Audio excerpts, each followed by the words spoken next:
I'm Alan Baker, the Cellar Rat, and welcome to the Pinot 2.0 video podcast. Well, we've been delayed by rain yet again. I've got a conversation coming up in just a second with Michael Brill, the president of CrushPad, but first I thought we'd take a quick look back at the 05-06 growing season. It rained, by the way, in the winter of 05 and 06. It rained, and did I mention that it rained? Once that rain stopped, it was already May, and it was still cold, so things got off to a late start. But once the temperatures turned around, it was ideal growing conditions for the vines, and they took off in a hurry. And it stayed that way until early July, when an incredible heat wave hit Mendocino and all of California, actually. And I figured we'd check in with Casey Hartlip, who's a consultant to the Wentzels, who are growing the Pinot Noir for the Pinot 2.0 project. And I figured we'd check in with him and see just how that heat spell affected the grapes. And we'll use the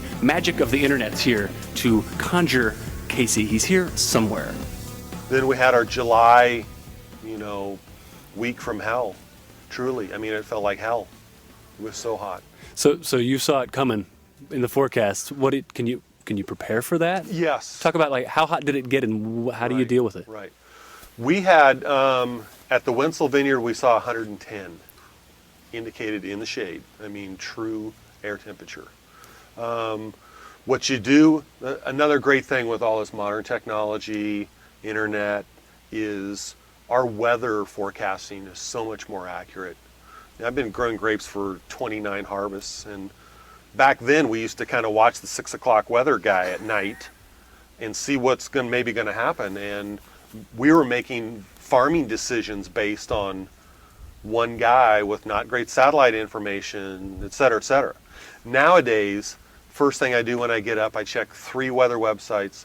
I have a phone-in, recorded twice daily weather guy that watches just Mendocino County.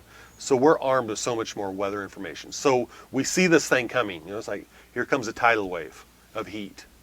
So what do? We irrigate. I mean, we irrigated before the battle. We armed all our soldiers filled their canteens as full as we could before the onslaught came. Right. And it certainly helped. Well, due to those preventative measures, by putting extra water on the vines, they bounced back in a hurry, and the weather turned absolutely ideal for the entire rest of the growing season. Well, October hit. We were going to pick in early October, and the rain came. A significant band of rain came across Anderson Valley, and, well, we were delayed. And the big question is, why can't you pick wet grapes and just bring them into the winery? I've got Michael Brill, the president of CrushPad, here to answer a few questions. And Michael, that's the main question. Why can't we just grab the grapes, even though they're wet, and bring them into the winery? Well, it actually depends. Sometimes you actually can. That might be the best course of action, especially if you're in an environment where there's a lot of botrytis pressure, the weather starts to warm up after the rains, you create an environment where you really could lose a lot of fruit due to botrytis. And botrytis is a mold that affects the grapes. Is that the deal? Correct. There's good botrytis and bad botrytis. Basically, in Pinot Noir, pretty much any botrytis is bad botrytis. Okay. In most vineyards, you really want to let the grapes dry out. So if you look at, especially something like Pinot Noir that has very, very tight clusters, a lot of water gets stuck in those clusters. And a lot of that water actually gets taken up through the skin. Since Pinot Noir is a thin-skinned varietal, more of that water gets pulled in there. And then finally, it also gets pulled up through the root system. Mm-hmm. So you may be looking at sugars that before it rained were 24 bricks. You measure the day after rain, it's now 21.5, 22, 22.5. Okay. And that's basically just pure water. So it tends to raise the pH, lower the acidity, because water is obviously not very acidic, hopefully. So what you tend to want to do is let it dry out. Okay, we've scheduled harvest twice now. Both have been called off. I know that you're behind where you were last year, and last year was a late year. We'll talk about the pressures of how much fruit you have yet to bring in here and just where you stand at CrushPad with just this season.